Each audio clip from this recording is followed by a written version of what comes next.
Okay.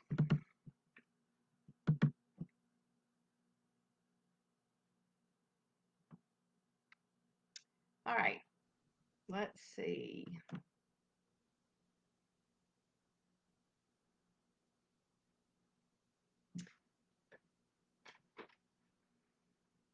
Okay. This is now, okay. I don't care how I look, except I don't like those black lines. So this is as probably as clear as it's going to be. Lisa, are you there? This one, okay, there's two eyes. Are there two eyes? No, I don't want to leave. Oh, because what I'm trying to do is see if we can add Lisa. What if if we were friends, maybe she could get some way to get added in. Okay, let's see. There's edit. Okay, there's maybe they don't let you add people anymore. Maybe you have to do Zoom or okay. Lisa, are you there? All right.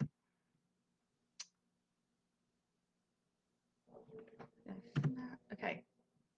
So I need to make sure people can hear me, and then I'm sure I can get this to where people can hear her when she calls in if I can't get her on the video. What did I just do? Oh, my phone charger. Let's see.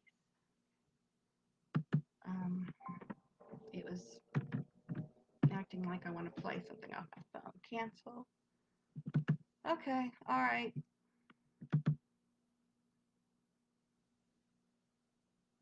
Lisa is a lawyer, but I don't think she can give legal advice to people.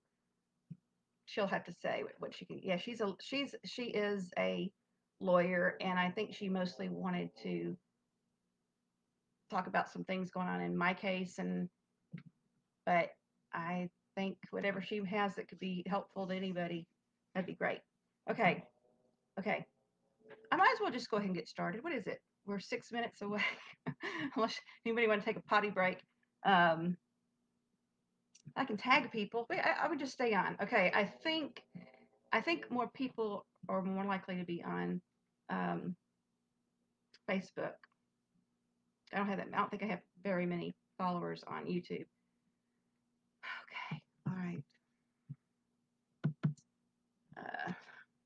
I'm gonna say go ahead and join in. This is Tuesday, December 8th, 2020. I'm at my brother's house, and my it was funny. I tell this little story. Um, hold on. I was over here one day, and I heard doot doot doot, and I thought it was a trumpet player who was playing Jingle Bells. And then I waited for the rest of it, and I was thinking, oh, it's so nice. There's a trumpet player in the neighborhood. And then there's this big explosion, and then I'm like, oh, that was a warning blast that I thought was Jingle Bells. So you can tell I'm in the Christmas spirit. Um, so I'm going to tell people to go ahead and start watching and sharing. I don't, and then and let's see. I'm going to take test away. Okay, I'm just going to say live to start. If they, I don't know what's.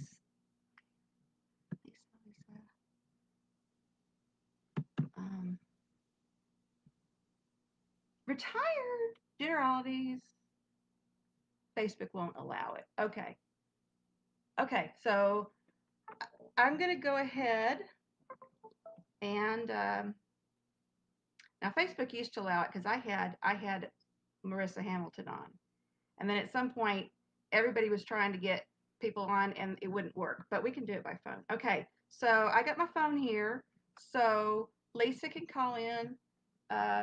She can call me at any time. I'm ready, and I'm gonna start inviting people. Start sharing this. Actually, I'm gonna go on my phone, on my Facebook, my phone. Okay, let's see. How do I look on there?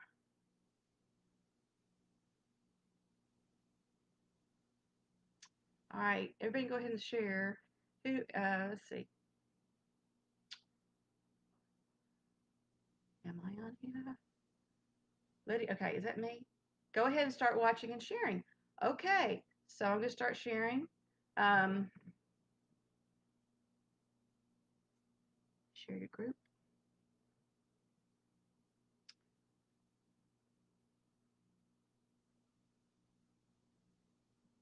And John wanted to be on here.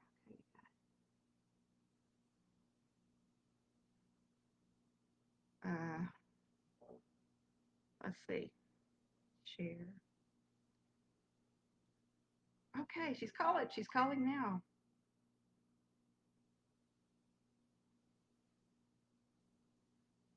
Bring her on.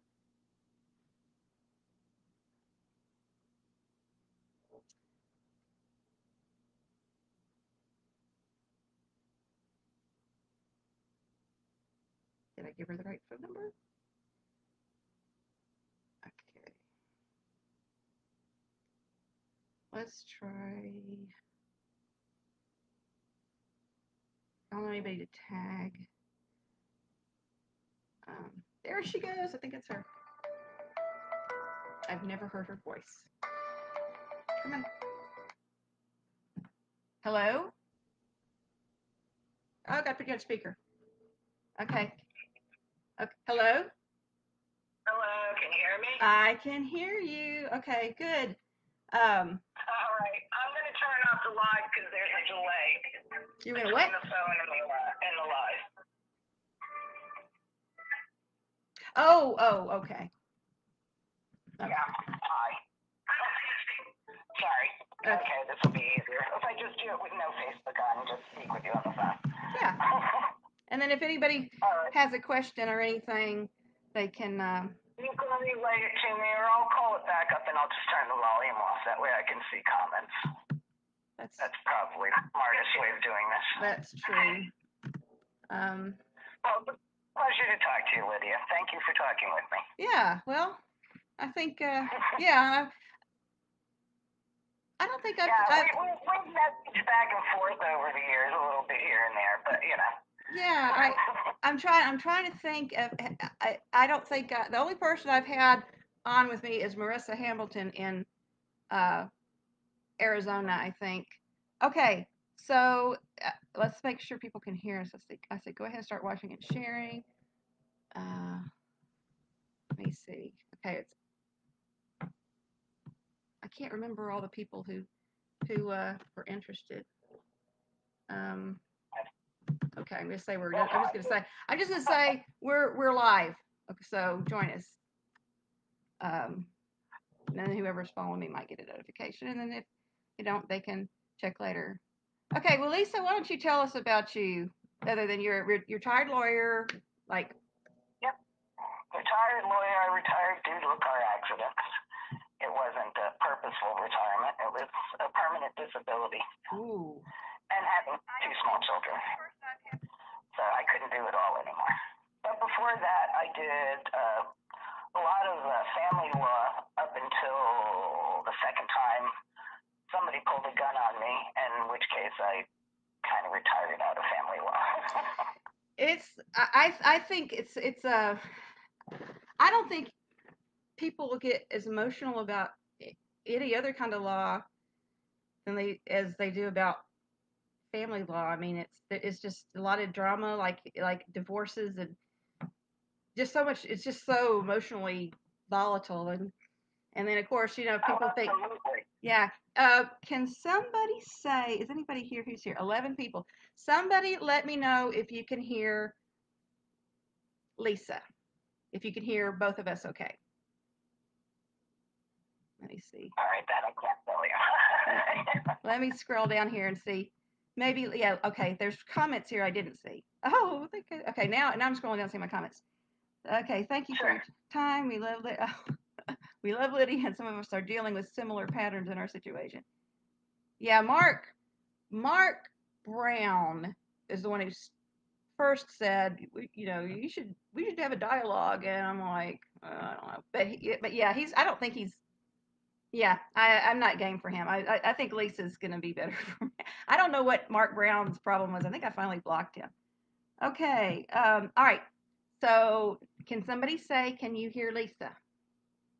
And oh, great. Yes. Oh, hey. Okay. Abby wondered. There's Abby. She says she can hear us. Right, and she was one of the ones that was in John.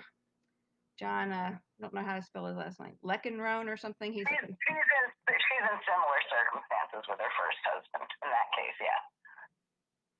Absolutely. Oh, yeah. Okay, so you worked in. How long have you been retired? Let's see, how old's my youngest child? 20 years. Oh, that's a long time, but you still follow legal cases and stuff, so. Yeah, I still follow legal cases. As a matter of fact, I'm about to join a committee that is writing legislation to protect disabled parents from having their children removed, basically. Did you have any issues when you were in your car wreck? Did you have any issues with? No, none whatsoever. Nah. No, okay. I mean, obviously, I had issues. I was disabled. I can't do the same things that I could do. But, I plugged along like we all do, don't we? We just do the best that we can do. Yep. I had a large support system. Oh, and you know what? That's what I tell everybody. Like when I talk to people and they're in trouble, I'm like, do you have a support system? Are you in a church? Are you in any, do you have neighbors? Do you have family? And right. That's it makes all the difference in the world. It takes a community. It really does. Yeah, because you're feeling good. I don't care how much in control of your life and everything you think you're in, it can change in a minute.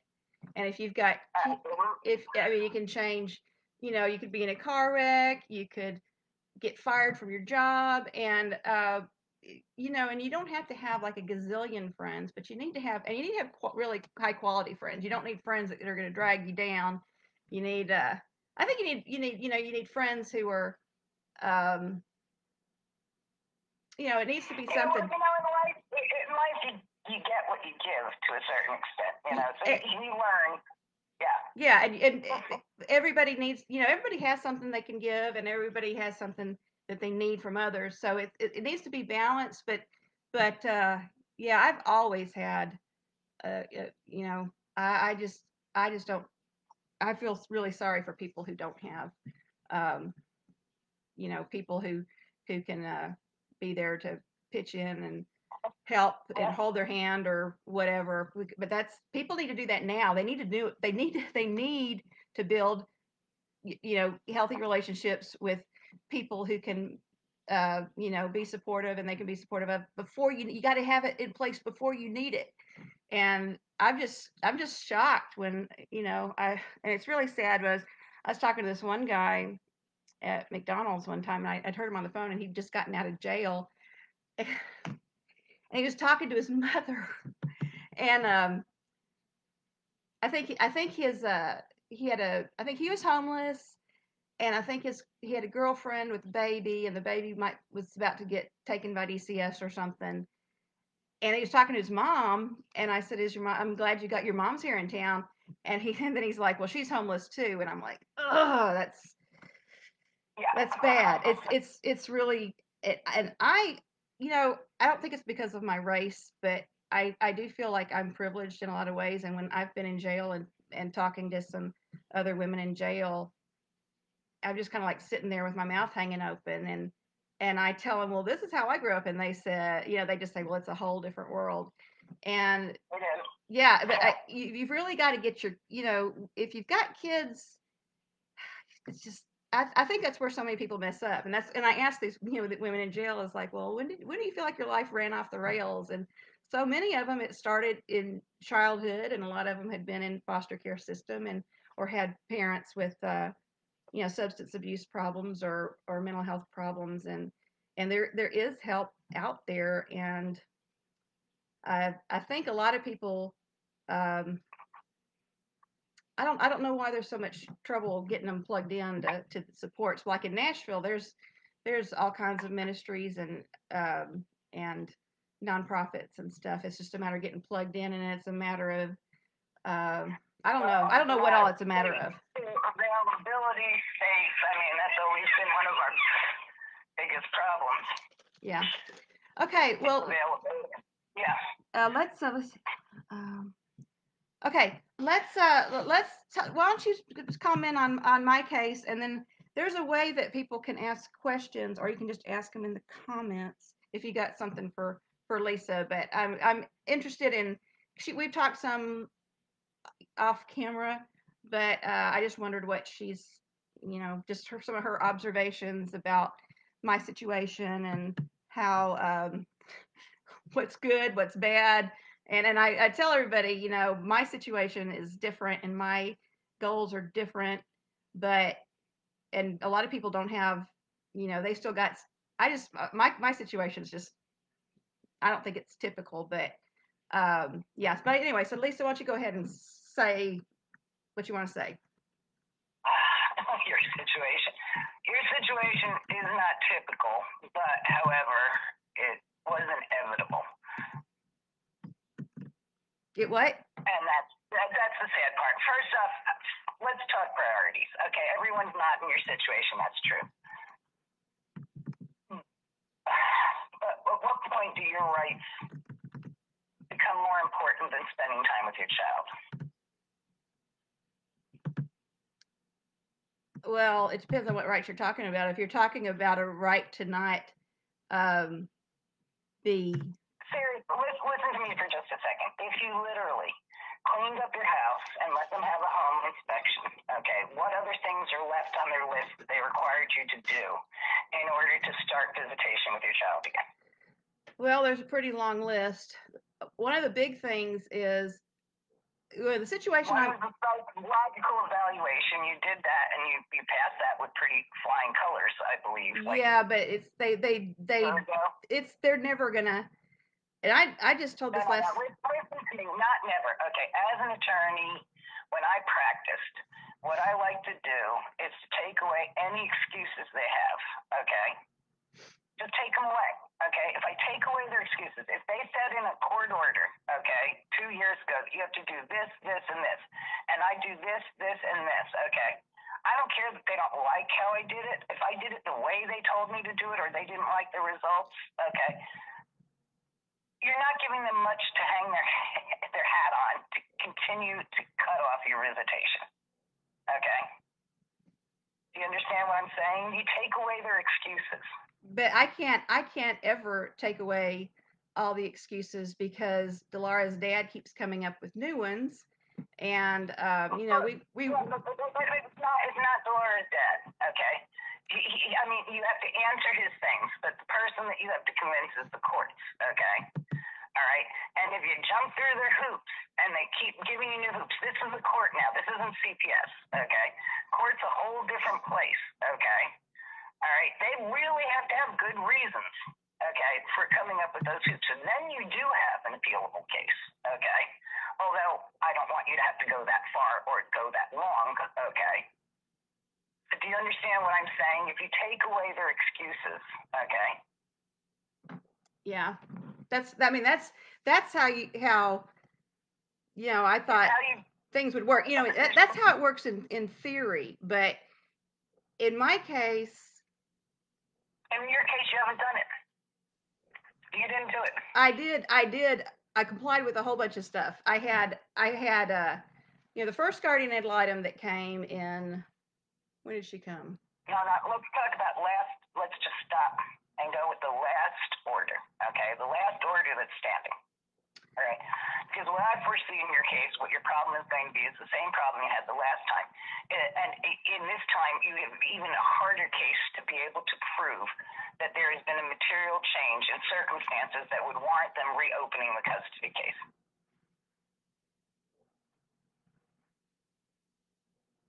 Well, I don't know. There's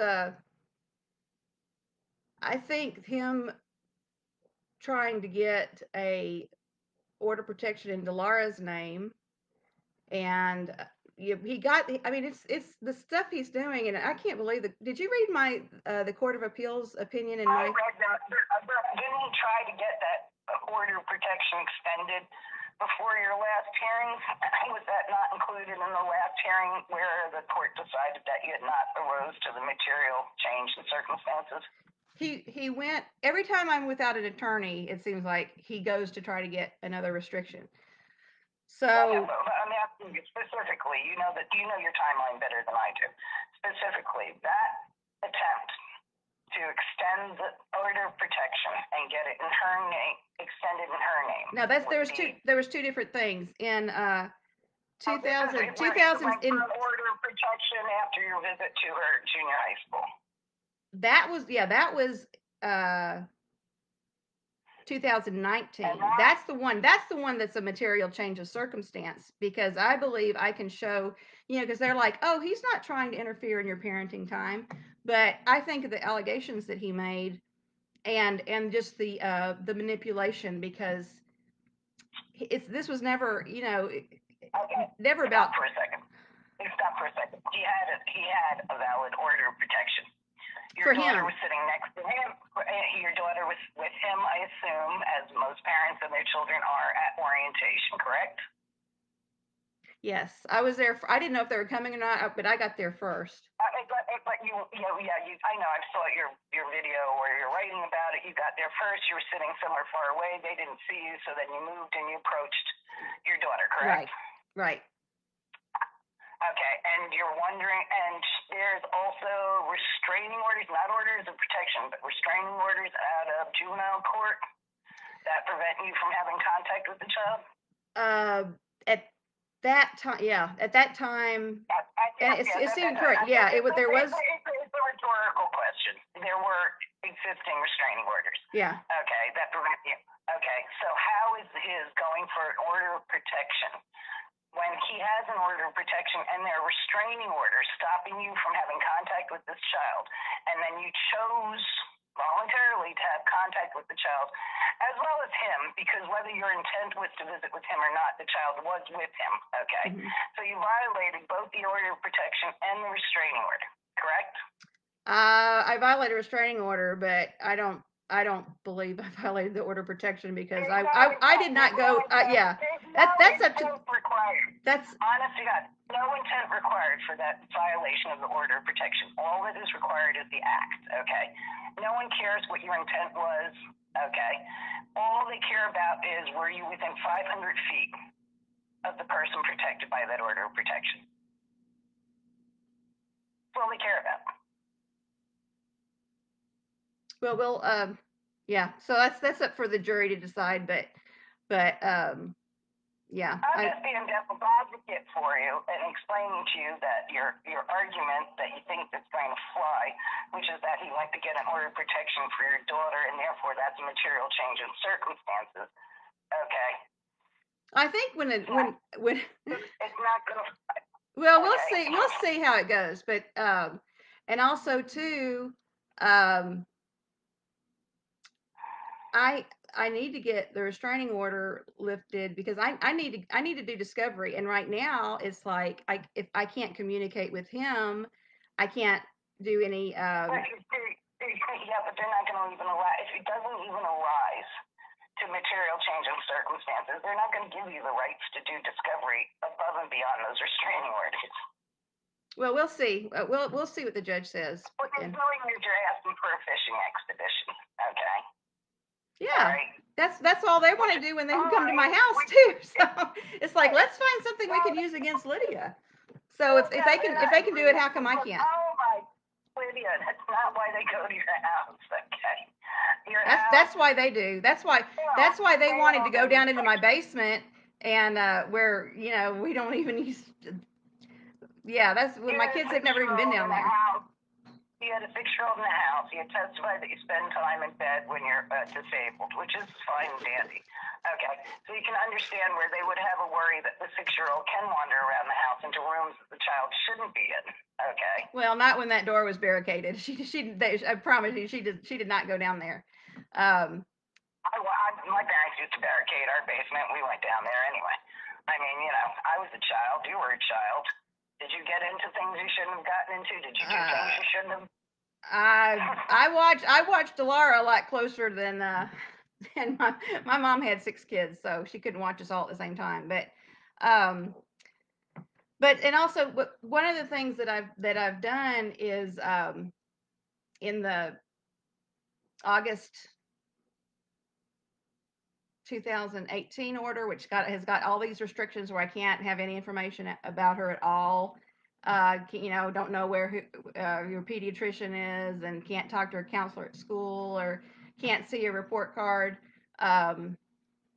Those all came after the custody modification was over, and after my attorney I just hired her just to get me through the custody trial. So as soon as I'm left with that representation, then they come back in and get all these extra restrictions that weren't based on anything. But the one thing that she did agree was I could have visitation outside of my home.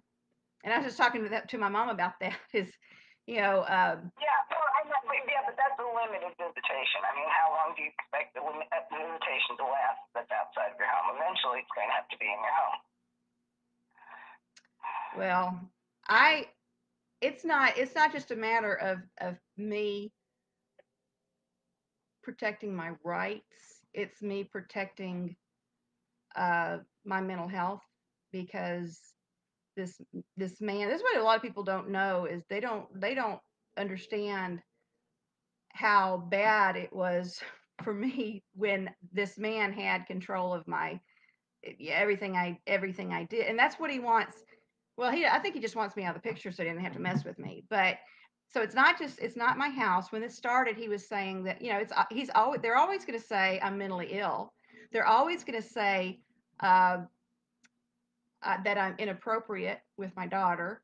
They're always going to say that. So if they're going to keep me away from my daughter for all these other reasons, and why would I want to give them control over coming into my house and looking for things? Because that's what they did. It was like there was nothing. So that you can have custody of your daughter. Huh? That's why. What? Why for custody? For your daughter's sake. So that she can spend time with you. She's already lost. She should be able. She should be able to spend time with me right now. There's no reason You're not allowing it. Okay, so what can you do? What can you do and change to make them allow it, or to give them no room to have reasons not to allow it? There's nothing I can do, because. Of course there is. No, there's not. I'm telling you. I just told you in court the other day. Okay, when you were in front of Judge Calloway, she went down the list. Have you done this? Have you done that? Have you done that? Okay. She told you. I know. And one of the things on her list is giving other people control over my conversations with my child. And I'm not going to let somebody else control my conversations with my child. Why would I do that? Because that's not going to be in my daughter's best interest. For a limited amount of time, and while you're under it won't be limited. You don't understand. Under their supervision, you can have those conversations with your child. Huh? That's simple. What? I said, as long as you're under their supervision. Once this was resolved, once you didn't have therapeutic supervised visitations, once you went to regular visitation, then you went to joint custody again. Okay. Nobody's going to be policing your conversations that much. They just aren't. You don't understand Delara's dad. You don't understand what he's doing already right now, and the lies he's telling. And he doesn't have to have any proof of it. He's behind my back. I've got emails he's sent to teachers lying about me to teachers, and the guidance counselors, the visitation supervisors, the guardian ad litem. How many emails emails a day did you send to Dolores teachers when you were allowed to contact the school? Excuse me? How many emails were you sending to teachers or officials at the school when you were still allowed to contact the school? I was checking in second grade. I was checking with her teacher every day, and a lot of the people I didn't, unless there was something I had specific questions about. But I was not lying about Dolores' dad, like he's lied about me. But you were sending emails discussing Dolores' dad with your teachers, correct? Yeah, but I wasn't lying about him. Correct. That's what I'm asking. And he was sending emails to the teachers, correct? That were lying about me. That were lying about me. You were sending them daily. How long was he? How often? And he would probably say you were lying also. Okay. This is what happens in he said, she said. Okay. How many emails was he sending to the teachers? I don't know, but he was having daily contact. Yeah, he was having pretty much daily contact, so I don't know if he needed to send emails. Once I was out of the picture, once I was out of the picture, I have no idea. I've seen emails, but I haven't seen. Okay, it's like when you discuss the appellate case, the latest appellate case that they did, and you convinced yourself that they couldn't possibly have read your evidence, right? Because they did not rule in your favor. No, okay? That's not why they didn't. That's not why. How do you know? What proof do you have that they did not read your submission? You're the only person who submitted anything other than the court record being put in. Okay. He didn't answer. They only had your brief, correct? Right. Well, they had my brief, and they had the judge's order, and they had his petition. Well, they had to read something, so they read your brief. No, they didn't. They didn't read. They did not refer to. I had like 5 or 6 different material changes of circumstances, so that even if 1 or 2 of them, I think the first one with him interfering, he's violating the court order and denying the court order. You think. Okay, you think. What proof do you have that the appellate court did not read your brief? What proof? Well, I don't have any proof. I called and I called the clerk and I said, "Is there any way to prove that they looked at my brief?" And he said no. So there's no indication in there. The fact that they didn't address any of the material changes of circumstances, that they just had said 1, and they. Well, then that was the only one they thought might have had some merit. Well, okay. Usually they when I've read other cases, they address all of it. They're like, well, this doesn't rise to it's the. Yeah, they don't. Yeah, and most of the time that's because there's a legal argument attached to it with the relevant case law and that it's on point. Okay, a lot of your material changes and circumstances that you put in there did not have that citation with them, but no, they don't refer to everything. I've appealed quite a few things. Did you look at my brief? Did you read my brief? Yeah, of course. And I had citations that were similar things where, this is the material. Sometimes. I think at least four of them I had. And for them to just say, well, the mother just, that was a very stark contrast to my other 2. But you do understand what I'm saying. Yours was the only brief that was submitted. Okay. All right. They had no other briefs to read for that appeal. Right. Okay. Right. Only yours. Okay. Yeah. They read it. And let me ask you. They didn't agree with you. No, well, I don't think there's any indication in there that they gave me a fair hearing, because they, even in my other 2 appeals. I think it's mainly going over whether they applied the law incorrectly. Okay, almost at no time do they go over the fact scenario. Okay, and then say that the judge interpreted the facts incorrectly, unless it's something so blatant. Okay. Well, what do you think about them ignoring all of the expert witness testimony and the the opinions and recommendations of the expert witnesses and the I think that your interpretation of what the expert witnesses had to say and the interpretation of your the father's lawyer and my interpretation of what the experts have to say probably all differ from each other, and so it's entirely within the appellate court's ability to make their own determinations on what they feel the experts had to say. But mainly they're going to base it on how the trial judge interpreted the experts. But she didn't even mention their testimony in her opinion, in her order. That's so if she doesn't mention it in her order, I just don't think that it's right for say you have a third party, and you got a parent, you got a third party, like a stepfather, and they want to have custody. The stepfather wants to have custody.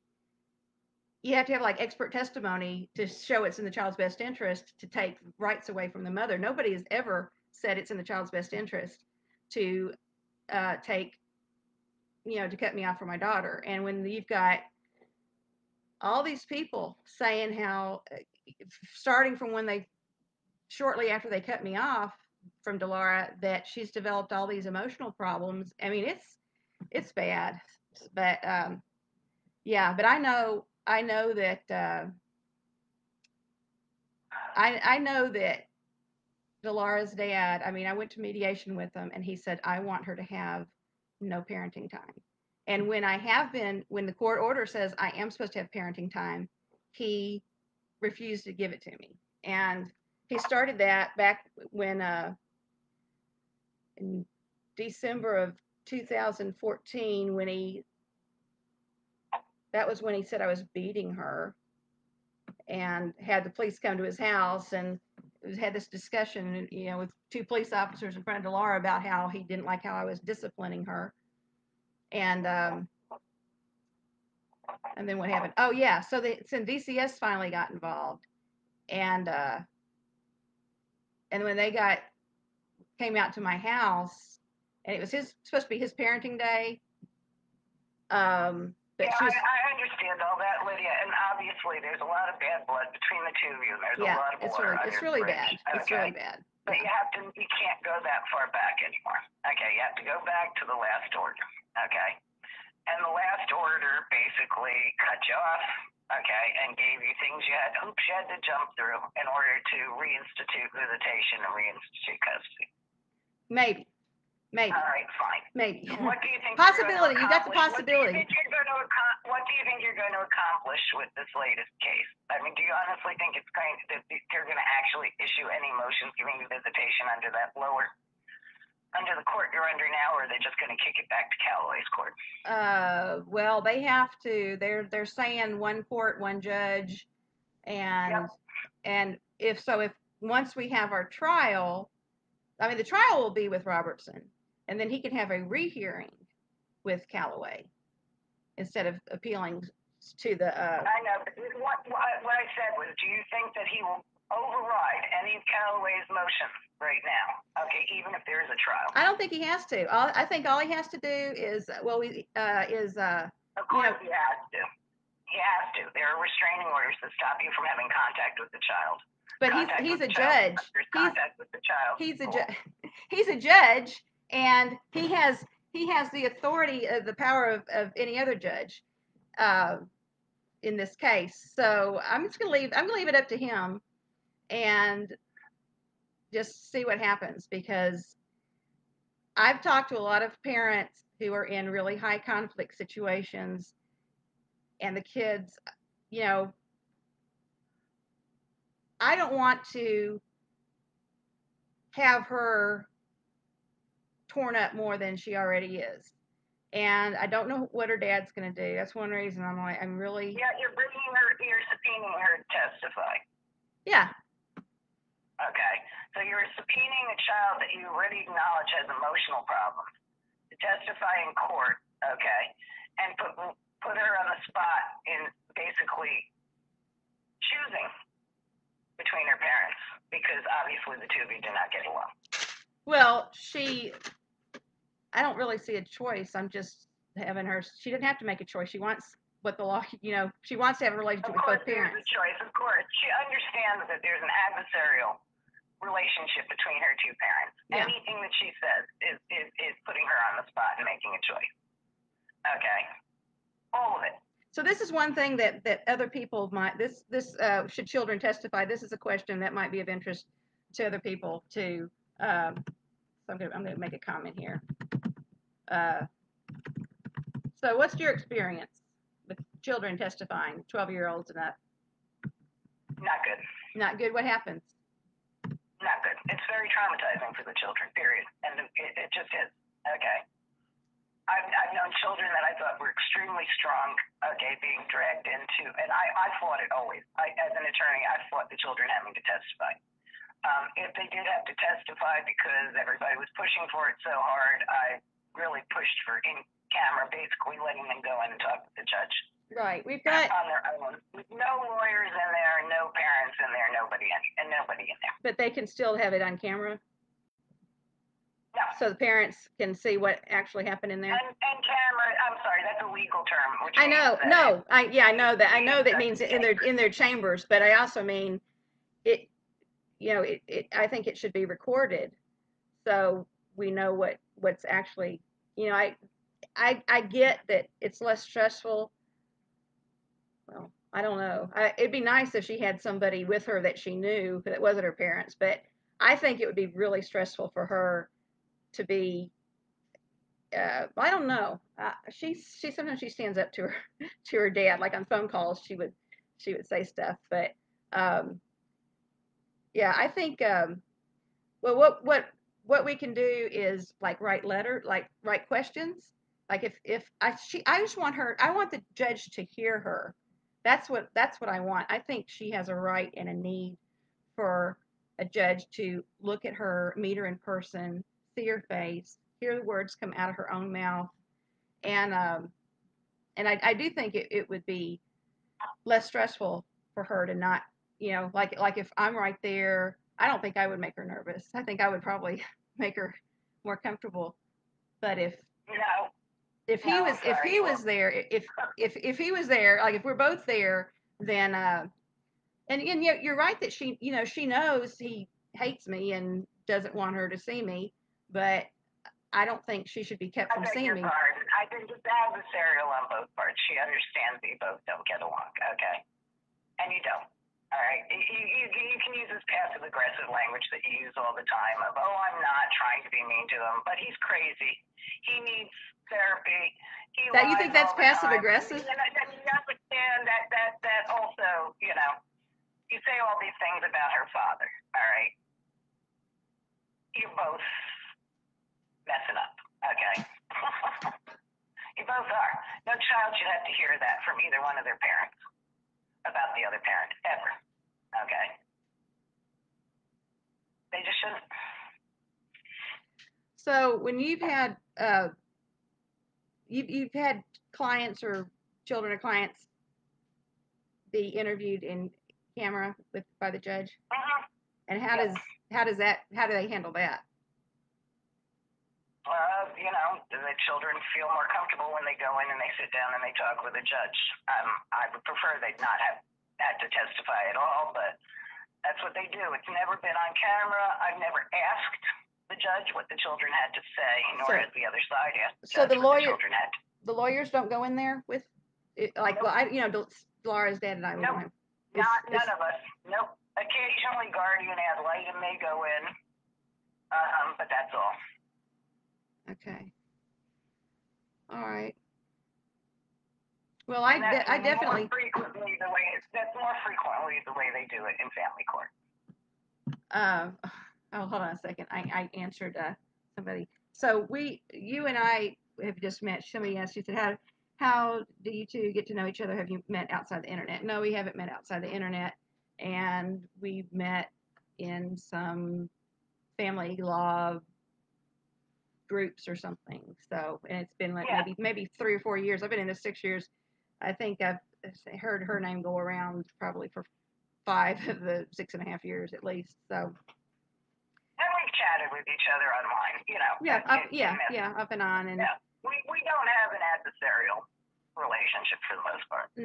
No, but you seem, and this is one thing that a lot of I've heard a lot of Mom, do you remember when I testified in court after Dad got arrested for when he was at the Big K passing out tracts? Do you remember that? And Jack Thompson went up to Glasgow to defend him. I barely remember it. You remember me testifying? Because I was there with Dad. Yeah, see. Did you remember me ever being upset about testifying in court about my dad? And what? Well, you were testifying on behalf of your dad, correct? They were asking me what happened, and he'd been in jail. How long he was in jail, Mom? It was at least a few days. I don't know. I remember going to the jail and he was in there, and I remember him writing a letter or something, and I remember it was stuck in my head. He talked about a urine-soaked mattress, and I was like, "What?" You don't remember any of that, Mom? She's getting her something to eat. That was a long time ago. That was when I was like in 3rd grade. But and the thing here too is I think what I know about Delara. Is limited. It's been 6 years, honey. 6 years. Yeah, but even when I saw her, spent time with your child. Okay, it's a ridiculous amount of time. It's half of her life. Yeah, but when I've seen her in between, she's been the same. I think she's yeah. I mean, if she comes to court, she can't. When you've seen her in between, she's the same. She's 6 years old, honey. Okay, from 6 years old. Okay, granted, you haven't seen her in the last year, but from 6 years old to 11, there's a huge amount of development going. I know. Children. Okay. I know. Yeah. They're not the same. From day to day, you know that they're not the same. but your temperament and a lot of I mean, my mom can say I'm like I was when I was a kid as far as my temperament and my personality goes, and my behavior's better, but I was always curious, and I always used a lot of words and talked a lot and very stubborn and strong-willed and argumentative. And what traumatic events did you have between the ages of 6 and 12 that were continuing for 6 years? Excuse me? Which parent was cut out of your life for 6 years? Well, neither one was, but right. Yeah, exactly. That's what I'm trying to say. Somebody would be she may have had, but she's also had, if we're going to talk about ACEs, okay, and adverse effects on development, okay, you cannot compare your childhood to her childhood. Well, except I had my own adverse experiences growing up, and I don't know how they would compare, but they say that like the ones they study, they have typical effects on the children. I was sexually abused. Broadly. You're on video here. It's all right. It's all right. Mainly what I'm trying to figure out is what do you think you're going to accomplish with this newest case? With the newest case, I think I've got a judge who can look at things with fresh eyes, and yeah, I'm just gonna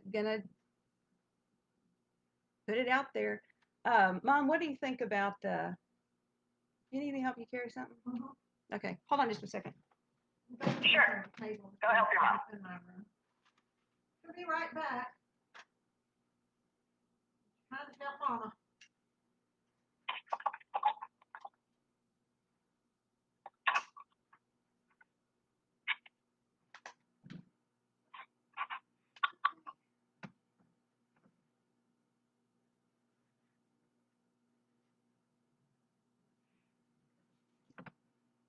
All right. Thank you. Okay. Oh, let me go put clothes in the dryer. Yeah, keep trying to get as much done as I can. Are those clothes on top of the dryer? No, they're mine. They're yours? Yep, Okay. they're mine.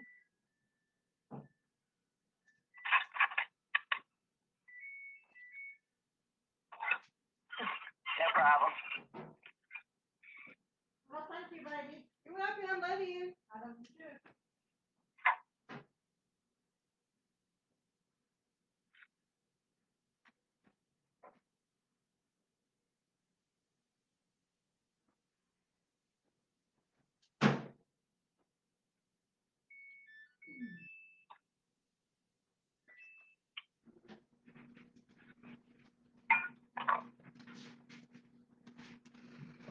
Okay.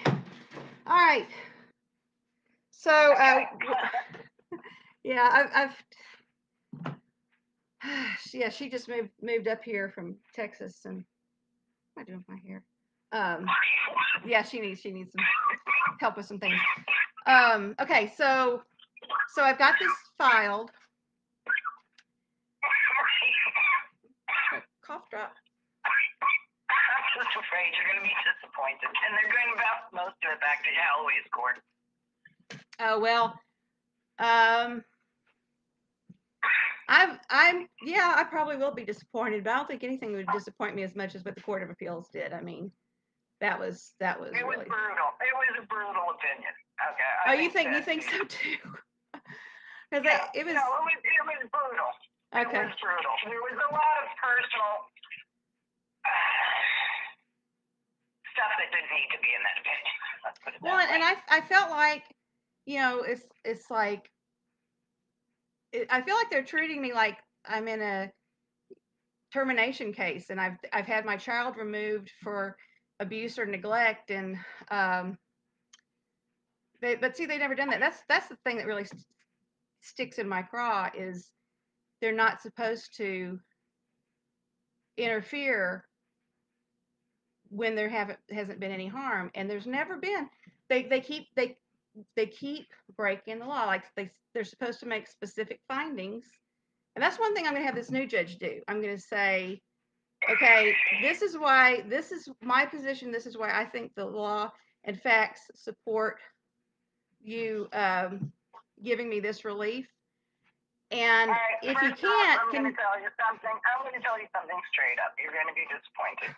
You're going to be disappointed because you go in with an attitude of, I'm going to make the judge do this, okay? Honey, as a lawyer, I even know I can't make the judge do diddly squat, all right? Did I ever tell you about it was in the neglect and dependency trial, and somewhere I had said, the judge can do anything they want. They're the 600-pound gorilla in the courtroom, and the guardian ad litem, when I was they were questioning me. The guardian ad litem said, "Did you say that the judge is the 600-pound gorilla in the courtroom?" And then Judge Calloway said, 300 pounds. And then I'm like, Your Honor, see what she's doing? She's just trying to be rude, and she's trying to, and I wasn't talking about anybody's weight. I was talking about, I was like, Well, you have to be really careful about what you say. What does that have to do with the best interest of my children? And my parenting style is that's what everybody's, all these people, they say, oh, she's got really good parenting skills. She's got a different parenting style, but Delara responds really well to it. And this is, good parenting. And we don't think she needs her visitation supervised. She doesn't present any threat of harm to the child. But so I get really mad when they're lowering that bar. And we've got, the law is, I think the law is clear. I think it should be clear enough that any layperson can read the law and look at the facts. And sometimes things are muddy, but if the law says you must make specific findings of harm based on clear and definite proof before you restrict a parent's rights, I think anybody should be able to read. Two different appellate, or 2 or 3 appellate decisions that upheld that. I know, that's disturbing to me. That's disturbing to me that they're contradicting what the Supreme Court said. And the rule of civil procedure that says you've got to make specific findings, and the Court of Appeal says, well, yeah, you know, we see that they didn't make specific findings, but those are really optional after all. If you just, we look at the look at everything else, and the specific findings don't really matter after all. If they're not important, why would it be the law? So, and we need to know, I want to know, and I've asked them over and over again, what harm or what risk of harm do you have definite proof of? Please let me know. They've never. So if they never ever can answer that question, then I think it's reasonable for me to assume that there is none. And if they don't have any definite proof of harm or risk of substantial harm from my parenting to my child, then they don't have any jurisdiction, really. I mean, they can do what they want. They can abuse their discretion, but that's one thing about the Court of Appeals. When I brought up all this, three times the Court of Appeals has ruled that they were not abusing their discretion. Okay, so maybe it's an interpretation that you have of the statute that is in contradiction of what the court says of the statute. Well, it sure has been very different. I mean, it is way, way, way out of the range. I've read hundreds of Tennessee custody modification. Going back years and years and years. Most of them, dozens and dozens and dozens here in the last few years. And the Tennessee Supreme Court, the Court of Appeals is supposed to follow the instructions of the Supreme Court. And the fact that they're not doing it over and over and over again is disturbing to me. And the Supreme Court too. They said the Court of Appeals. You interpreted that they didn't do it. Okay. No, I have read all of your cases. They definitely have specific instances of harm. Okay. One of the specific instances of harm we can discuss is what they consider to be, or let's use the word hoarders, but hoarding house. Okay. And they found that to be an unsafe environment for the child.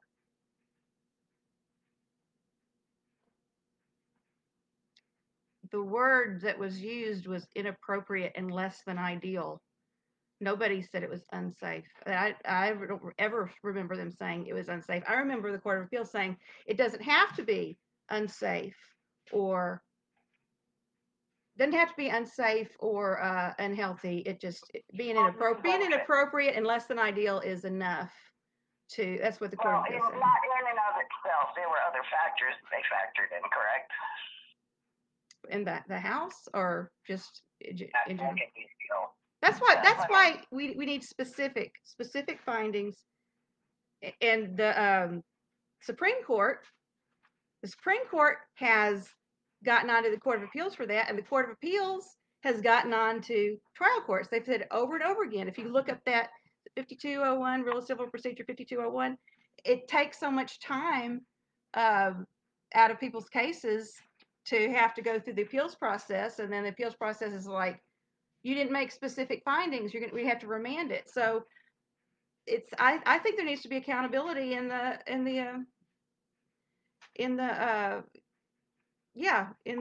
appellate court system and in the trial court system, because when you don't follow these rules, the rules are the rules are in place for everybody's benefit. And it's obvious that they're not following the rules, not just in my case, but in lots of other cases. The not making specific findings is huge. It's huge. If you just do that search for that rule of civil procedure or specific findings, they've remanded a whole bunch, and they say some of them, they just really go on a rant about how important it is to make these findings, but there's no repercussions, negative repercussions for the trial court when they don't do it, or they might get scolded a little bit, and there's no repercussions for the Court of Appeals when they don't do it. So I think that's a problem, and it's not just in my case. So what does that tell you? That tells you that this is an approach that isn't working and isn't necessarily going to work in order to get you with your daughter as soon as humanly possible.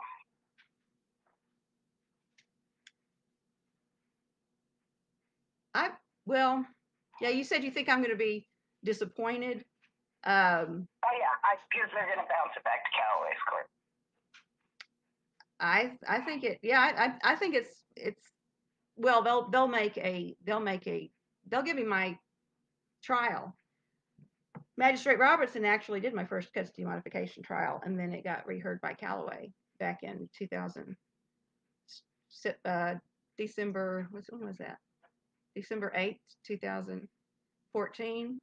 And then it got. Yeah, that would have been the first one, which didn't already have a judge. And he just, right? And what happened with that was there was no material change of circumstance. Basically told you in court last time, on whatever recording you had up last time, that he's not going to do that because of Judge Callaway's orders. Correct? About the difference, what I'm trying to tell you is you're talking about a case when it was first being instituted, okay, versus a case that's now long established for 6 years.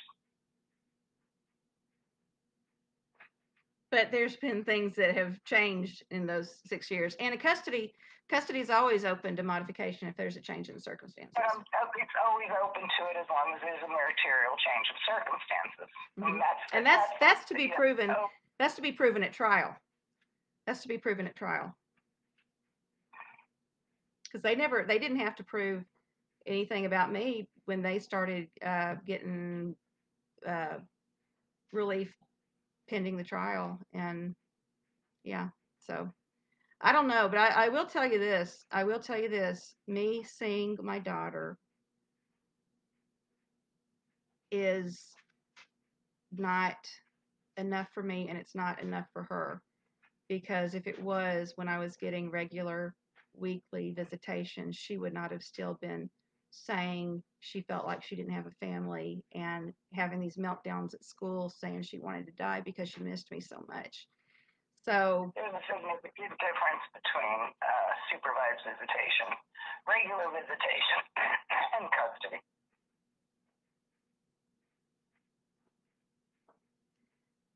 Supervised visitation is very bad. It's very bad. And I mean, if that's the best I could get, I would take it. And at every opportunity, I would tell Delara, just hang in there, and I'd tell her the things that I always tell her. And but how long do you think that, in an ideal situation where you finally got supervised visitation reestablished, how long do you think the child should have to go through visitation without having actual, regular visitation, overnights, custody? How long should a child have put up with that? I think, I'm not sure what you're asking. And what effect does it have on the child? Well, I know I listened to you talking about it would be okay. You don't have to clean the house. You never have to spend the night at your house. You can just have visitations with her during the day, and at nighttime she can go back with her dad. And I'm just listening to you talking about that, and I'm just sitting there thinking to myself, what? Okay, what? Really? There have been other cases where now to get the primary residential custody, that would be more difficult. But I want enough time with my daughter without anybody interfering with my conversations. And her dad. I don't care about her dad. I don't care. Well, you should. Maybe that's. No, I don't. At this point in time, I don't care. We're discussing right now. You. Okay? What you expect to get out of this, all right? And then let's discuss what the effects on your daughter are. Okay? Well, I don't think we personally think that prolonged visitations, okay, for the next 15 billion years with no chance or efforts to have a reunification are also stressful and traumatic on the child.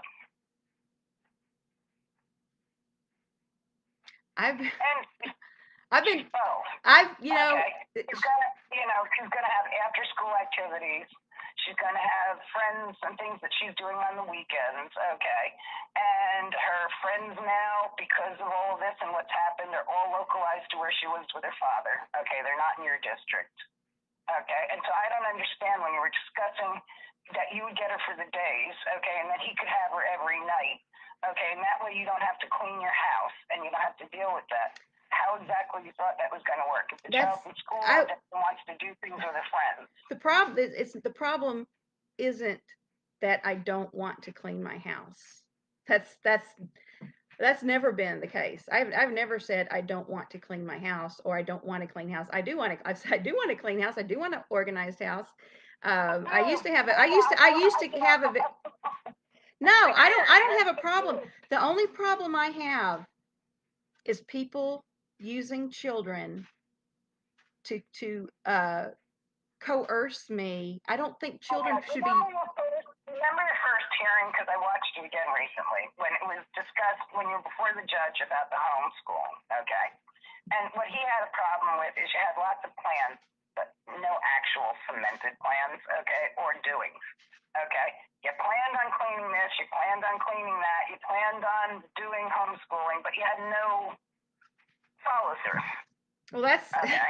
And that's what the courts say 6 years later, hon. What they notice and what they see is you had 6 years to make your house fit. We'll just use the word fit, okay, as a shortcut for what they said about your house, and you still haven't done it.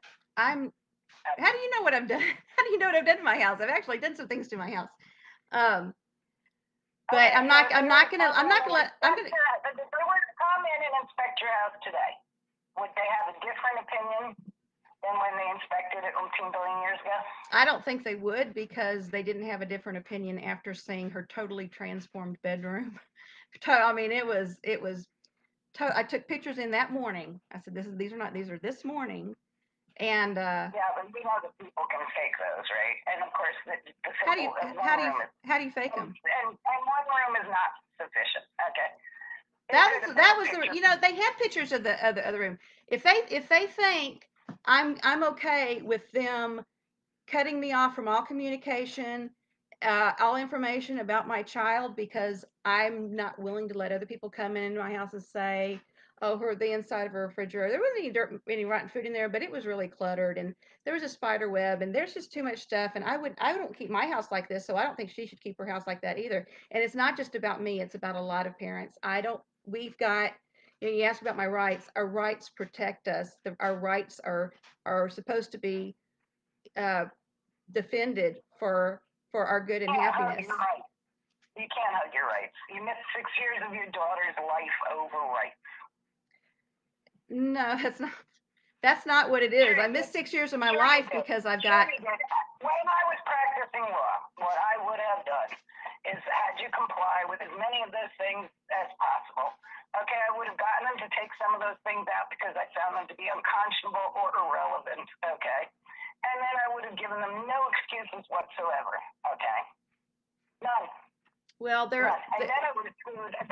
Them for the rights afterwards, after that child was in my possession. Okay, because after all, the child comes first, and the child's psychological and physical well-being come first, above and beyond anything. Okay, in my world. That's just my world, though. Okay. Yeah, my world is. I just think my priorities are different. I mean, she's physically safe with her dad, I think, and yet you constantly are online saying that she is suffering psychological harm, okay, and has emotional problems due to you not being in her life. Right. Right. That's what she says. That's what her counselor says. Lydia, how is that child not the first priority, above and beyond anything else in this world? Anything. She is my priority, but I cannot put her in a worse situation. Telling me that you feel that she's safe in her home, okay? She's safe with her dad, so that wasn't my priority because she's safe with her dad. No, that's not my priority. My priority. My priority is to not put her and myself in a. I think I can see a lot of potential, especially after her dad got so mad and broke the windshield. Because she wanted to see me. Once again, we're not discussing your dad. We're discussing you. Okay. No, you can't discuss me and my parenting without discussing him. I can discuss you because we're discussing why you haven't seen your daughter in any constructive way in 6 years. Well, what do I haven't seen her at all in a year. What do you think about everything I do that her dad doesn't like, and when I have a visit and he finds something that I said, and then he complains about it. That's what in the supervised visitation gives me a taste of what my life is going to be like with unsupervised visitation. If they don't ever, I mean, they've got to give me discretion. Like so many divorced parents whine and complain about the other divorced parent parenting time. They just do. I mean, it's like a freaking cottage industry. My ex-husband and I, we just did our parallel parenting, and we communicated and cooperated, and our two kids had both parents in their life, like Delara had both parents in her life for the first 6.5 years, and that was good for them. And my house was not ideal, and some people would say it was inappropriate the whole time I was raising my older kids too. That's not I think that's really unhealthy. In all my years I had in therapy, I mean, my number one thing is I got to protect my mental health and my spiritual health, and not make things worse for Delara. So I need to not make things worse for me and not make things worse for Delara. And I've talked to a lot of parents in these really high conflict situations, and I can understand why the kids end up cutting themselves and in the mental hospitals, and they it's just I don't want my daughter to go through that, and she wouldn't have had to go through any of this if her dad hadn't. I mean, this is all her dad started this. There was nothing. No, actually, Lydia, it was all over homeschooling, wasn't it? No, it wasn't. It was No, wait, how did you end up in court? You ended up in court because you couldn't agree on homeschooling, correct? That was part of it, but he said my mental health had recently deteriorated, my physical health had recently deteriorated. I was not able to interact appropriately with the child. And that was during that initial mediation about no, that was in his initial petition he filed, and then the homeschooling was just something. Initial petition was not about homeschooling. That was the first thing that they took away from me, and by the time, I mean, the goal from the time he filed that was What was the first petition? What was the first petition? Material change in circumstance to reduce my parenting time to every other weekend and stop me from homeschooling, reduce my parenting time. That was the first petition. Yep. It was the first petition that went before the magistrate and before Robinson. Yes. In 2014. Yes. But the problem, they withdrew that. They withdrew it. Their side. They withdrew the petition right before the custody trial, because they weren't ready. They didn't have the CASA with them. They didn't have a whole year of time where Delara had been in school, and I didn't have really a whole lot more one-on-one time with Delara than her dad did, because she was in school during the day that whole school year. So the reason I set, they filed the petition, and to was in school the full year. She only went to school 2 days a week, I thought. That was preschool. In kindergarten, she was finishing up. Did she start kindergarten before or after the petition about homeschooling? She graduated from preschool right around this in May, but before our first hearing. Exactly. And preschool was 2 days a week, and those were on his days, not your days, correct? Right. So then she wasn't in school full time, and you were missing time with her during that period of time because she was not going to preschool on your days, correct?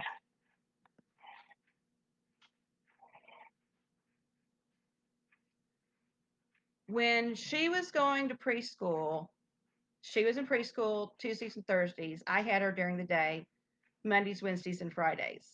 And then So you were not missing any parenting time during the day. when she was in preschool.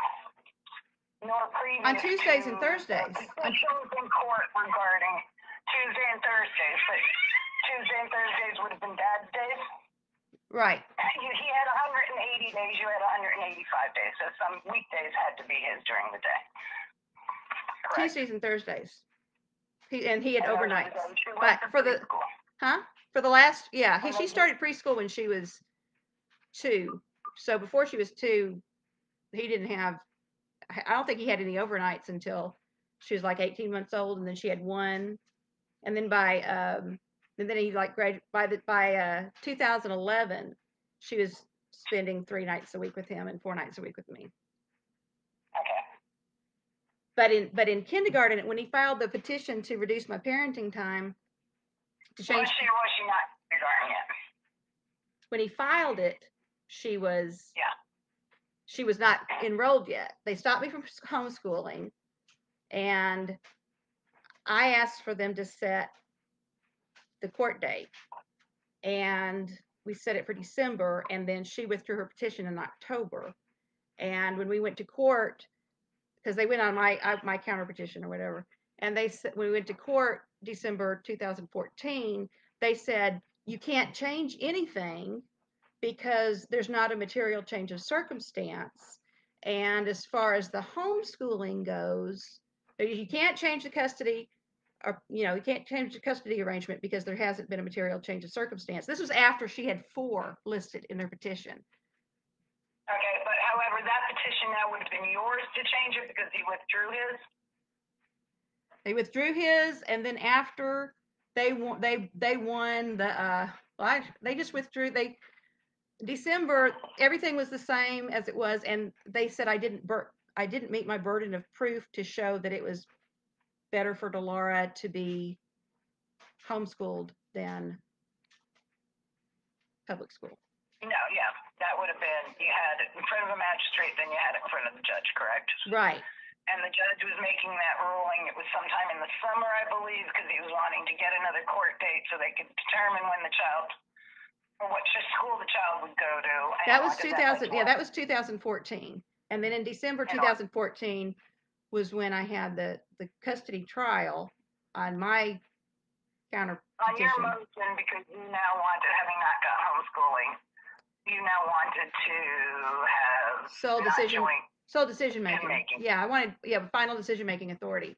So nothing changed. So that's what they said. The other side says you can't change anything because there's not a material change of circumstance. You got to leave it joint, leave the parenting time the same, and she hasn't shown her met the burden of proof to show that homeschooling is better for Delora.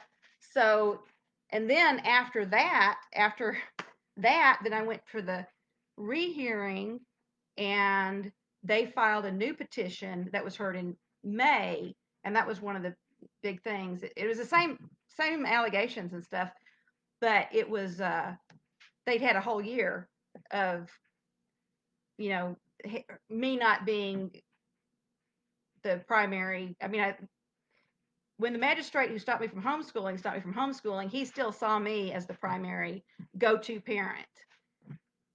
Yeah, you had 185 days over his 180, correct.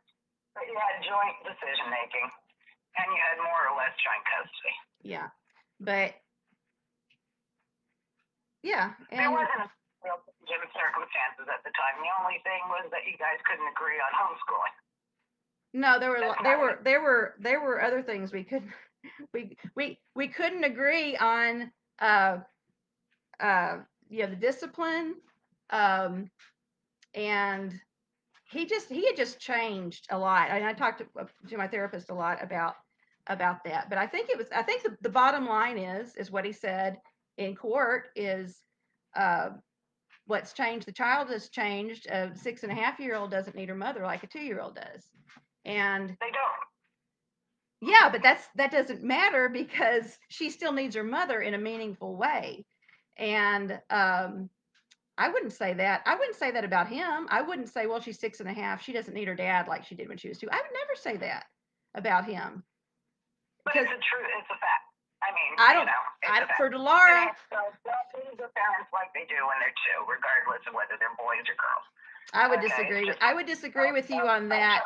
I think children, I think in ways, teenagers need their parents a lot more, just as much at different ages and stages. Your children need you in different ways, but parents still need to be providing supervision and instruction and guidance and nurturance. He didn't say you didn't need the child at all. Child doesn't need their mother at all. What he said is there's a difference between a 2-year-old and a 6.5-year-old, and there is. Well, yeah, but that's no reason to reduce my parenting time to every other weekend.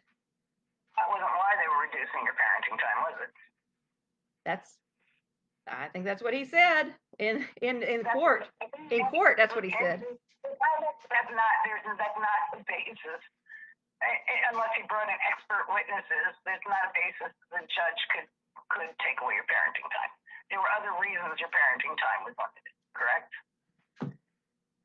When he said that in court, he hadn't got the order of protection yet. I mean, nobody will ever know what would have happened if he had not got that order of protection from Third Circuit Court. He literally handed him that order of protection. Yeah, maybe I did.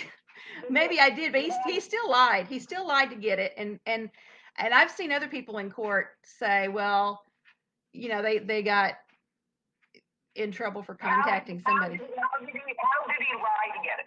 What did he lie about? What did he lie about? He lied. He lied to the judge, saying that Delara was scared and didn't know who was at the door.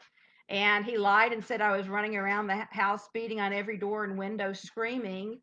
And how many hours did you sit outside his house waiting for him to come home?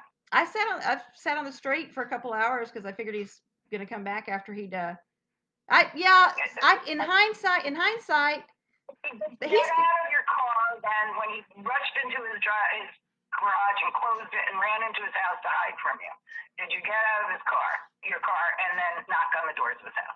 I did. I called, but first I called him and I texted him. I got no response. How long were you knocking on his door? How long did I knock on his door? I did not. I knocked. I went back to my car. I sent him a text and tried to call him because I was going to leave if he didn't want to talk to me. And but I didn't want to go to court and file petitions or pleadings against him for him not. You can't make another adult do something. No, you can't, but you can give an opportunity, and that's what I was trying to do. I was trying to give him an opportunity. That when he wasn't answering the phone prior to you going and parking in front of his house, that he was telling you he didn't want to talk to you.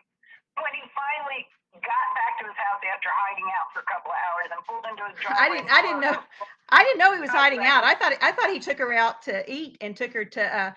I didn't know he was hiding out until months later.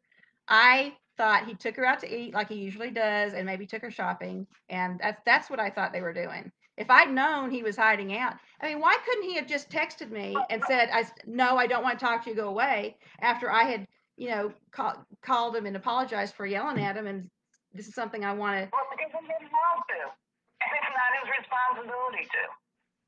Well, I don't know. I think if you've got. No, that's part of the problem. That's how you got the order of protection. Okay? Because even when you were describing it to the judge, you were still, as you are now, offended and thought it was wrong that he chose not to tell you specifically. I'm not offended.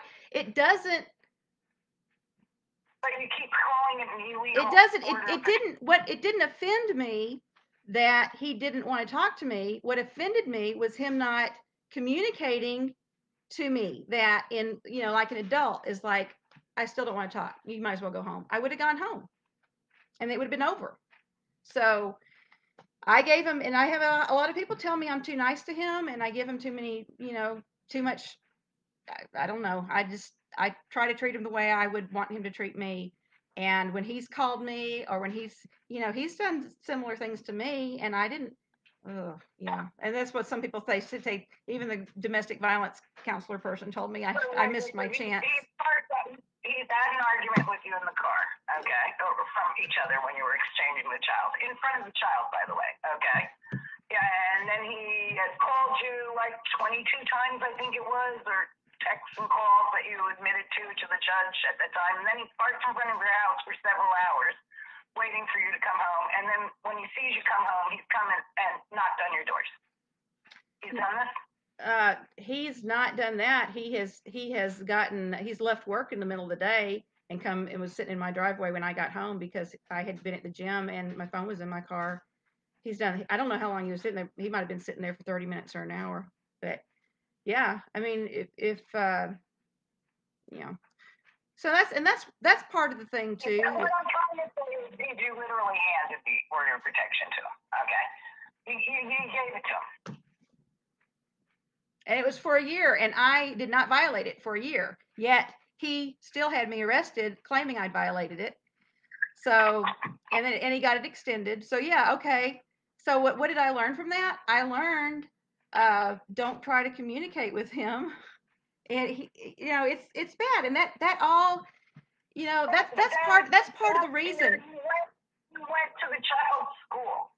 Okay, you went to the child's school where the child was with her father. You knew she'd be with her father. Okay, because the child's not going to be there. I didn't know she would be there at all. But and if she was there, I didn't. Dolores' dad has had other people bring her to school. So I didn't know I didn't know she was going to be there. I didn't know if he was going to bring her because I know for a fact he has had other people take her to school events. Okay, that's fine. However, you saw them. They did not see you. You had the opportunity to leave at that point in time, and you chose otherwise. Right. You not only chose not to leave, you chose to present yourself to the two of them. Correct? I did not present myself to him. I motioned to Dolores, trying to get her to. Within 500 feet of them. Yeah, I was within 15 feet, maybe 12. That's presenting yourself in his vicinity. Okay. Additionally, there was a restraining order that was stopping you from having any contact with your daughter. Correct? There was a restraining order. Yeah. I was violating a restraining order. Material changes in circumstance, not because he's not asking for custody modification, however, because he doesn't have to.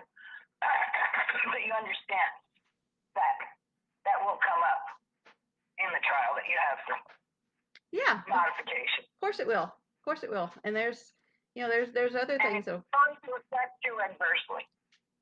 I'm sure it will. I'm sure it's not going to help anything. But you don't have to worry. It's not going to help. It's going to be worse than helping. Well, I keep saying I've got to answer to God and my daughter, and I think that my daughter, a lot of people think, oh, she doesn't understand. I think she does understand. Well, your daughter knows that she hasn't had any meaningful time with you in 6 years. That's what your daughter knows. And she knows that, and she knows it's not because I'm not a good parent and I don't take good care of her. She knows she's being treated unfairly, and she knows her dad is the one who is treating her unfairly, and I've tried to, take the. Do you really think a few years from now, when your daughter's looking over all these documents, that's what she's going to think? I think with what she knows about her dad and what I know about her dad, I think she'll understand that I did the best I could without making things worse for her, because, I think she. Indicated that she would like you to clean the house so that she can spend time with you in the house. What? Has your daughter? Sorry. What? Oh, I'm sorry. Has your daughter ever indicated to you that she would like you to do the things that they want you to do, like clean the house, so that she can spend time with you?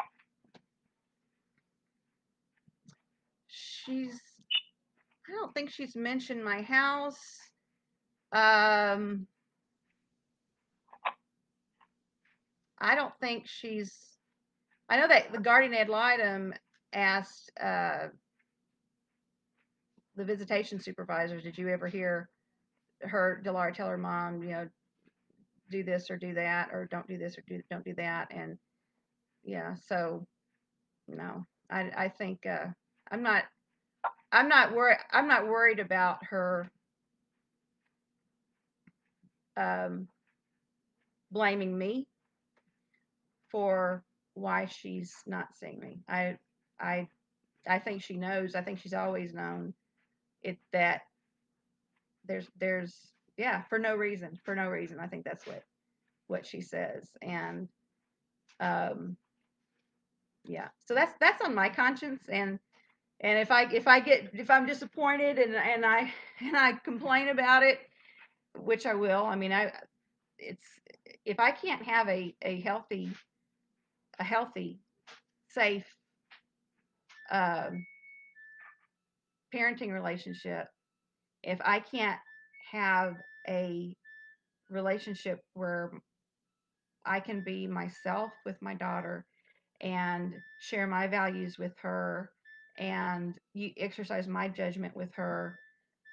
And see, that's what everybody focuses on my house, and then they're not paying attention to all these other things that I mean, my conversations. It was the first thing Judge Calloway brought up at the last hearing that you were in front of her. And okay? she said going over the list. She said, yeah. Did you look at that letter where they said, all I talked about was death? Did you see that? I wrote about. I agree with them. It never crossed my mind that that's what people would get out of that. I mean, why would you make something negative out of these, you know, the interesting things that happen with animals? I just, yeah, saying that's what I can't live with, Lisa. I can't live in a healthy way. It was one letter, and I do think that one was a stretch, but there were many, many other instances that they also cited. And you know what? If I have to conform my parenting to other people's ideas of the way they would parent, I can't do that. I cannot do that, and I won't do that. If I can't be myself and be natural with my daughter and be the mother that she knows and she's comfortable with, I can't have a healthy relationship with her. And that's what it all boils down to. I have a right to have my own opinions. Once again, back to I have a right, my rights, my healthy relationship, my this, my that. You can see why people might have a problem with that, particularly when they're thinking of the best interest of the child. But okay. Best interest of the child. While I agree that it is in the best interest of a child to have a mother that is mentally stable, okay, I also do not believe that it is the responsibility of the child, even by proxy, okay, of providing that mental stability.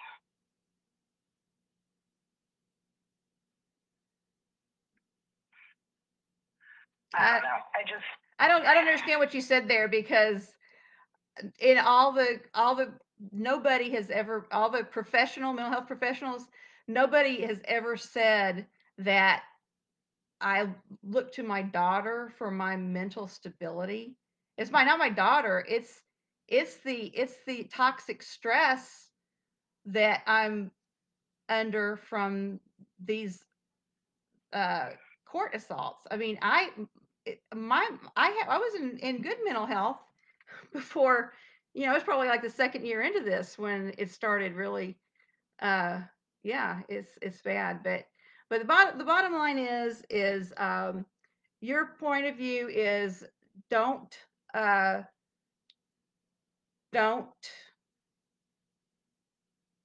them excuses. Yeah, jump through every hoop, comply. Not every hoop, but the main hoops. But what would a hoop be that you wouldn't jump through or tell your client to jump through? What's in the last order that is standing between you and visitation? The in-home therapy that we can't get because he decided not to get it, and the psych eval that I have gotten the psych eval, but from DCS or whatever, CPS. It said that the in-home therapy was specifically for reunification, and there was no point to the in-home therapy if there was not going to be reunification.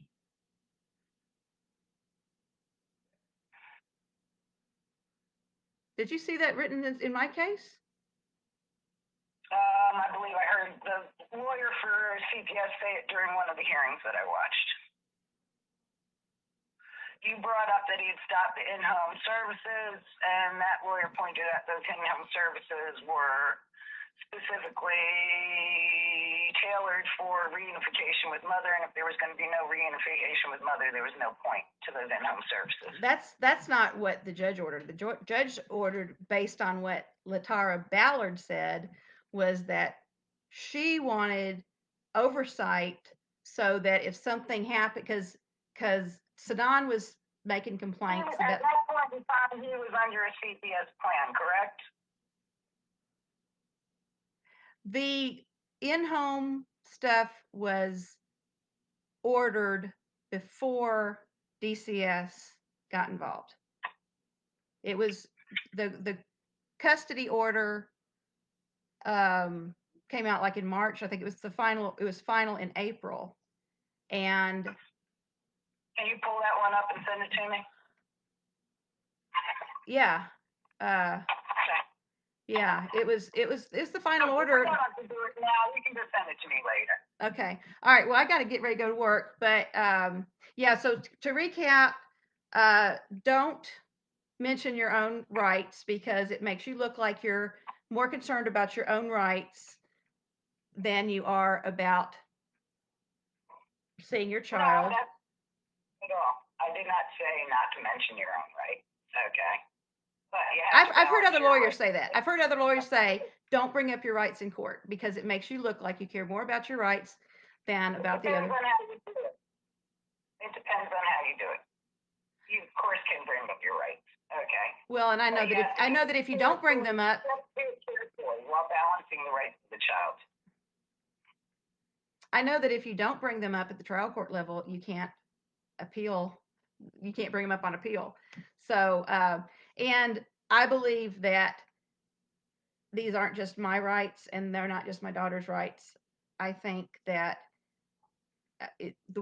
I think that what I do is one thing of, how this affects my conscience is, I think I can either, in what I do, it can either make, it probably didn't make any difference to anybody else's. That's what my therapist said. I said, if somebody puts a gun in my face and says, give me your purse or I'll blow your head off, I said, I'm not going to give him my purse. And he says, well, what'll that help? And I said, well, I wouldn't have reinforced his bad behavior. But then my therapist's like, but where does that leave you? But I don't like rewarding bad behavior, and I don't like other people, I don't want people to do it to me. And, I've done things in my life and I'm like, man, I wish somebody, steered me, So what about your child? What about my child? Yeah, where did your child fall in all this? She is the paramount concern. And, yeah, whether I get reunited with her when I'm, next year, or not until she's 18, I'm going to do everything I can to promote her best interest. And I'm not going to, that's what I say is,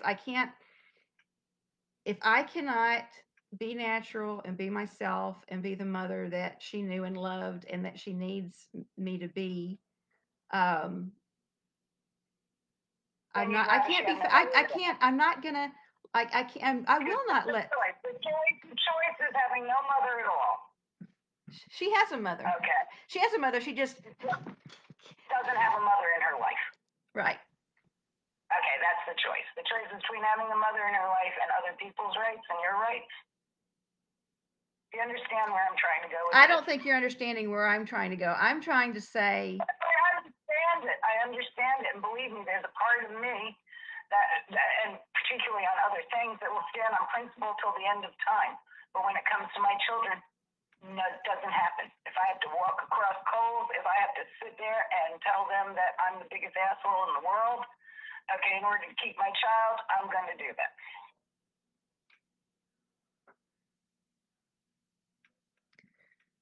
Well, that's you, and I'm not going to do something that's going to create an unhealthy situation more. And I do think there are more unhealthy things for her and for me than what we're going through. And what I don't understand is why the courts are making excuses that, you know, there's no, if they can't show, I'm not, you know, I don't think you understand how far Delara's dad will go to keep me out of her life. It's Oh, he's a piker in comparison to some of the people I've seen, believe me, okay? so, But he can get away with it with court because you keep giving him the ammunition to get away with it in court, okay?